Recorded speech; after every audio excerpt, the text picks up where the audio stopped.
75-এ 15ই আগস্টের পর। আর বাংলাদেশের যে অগ্রযাত্রা সেটাও ব্যাহত হয়েছিল। যাও আমরা দেখেছি যে কিভাবে মানে একটা ধর্মীয় উন্মাদনা সৃষ্টি করে বাংলাদেশকে বিপথে নেওয়ার চেষ্টা করা হয়েছিল। আমি নিজেই স্লোগান দিয়েছি যে ধর্ম যার যার উৎসব সকলের, বাংলাদেশ সেটা মানি।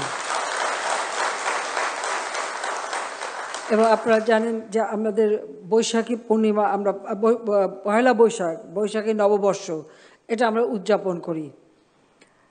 আমরা যখন 93 সালে পয়লা বৈশাখ শুধু না, আমরা নতুন শতাব্দীতে পদার্পণ করব, আমরা এটা প্রোগ্রাম নিলাম, জাতীয় কমিটিও করলাম কবি শফি কামালের নেতৃত্বে। খালেদা জিয়া তখন ক্ষমতায়, আমাদের করতে দেবে না, কারণ বাংলা নববর্ষ উদযাপন করা নাকি হিন্দুয়ানি, এরকম মানে অদ্ভুত অদ্ভুত কথা আমাদের শুনতে হতো। সে প্রচণ্ড বাধা দিল।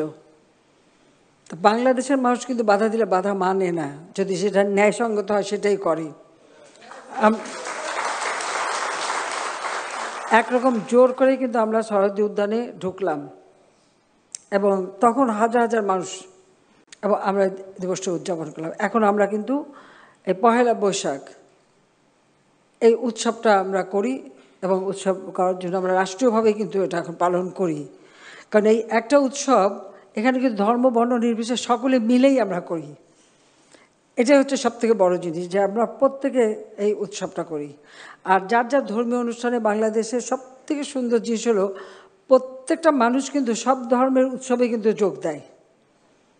এটা আমি জানি না হলো কোথাও আছে কিনা, কিন্তু সব জায়গায় কিন্তু যোগ দেয়।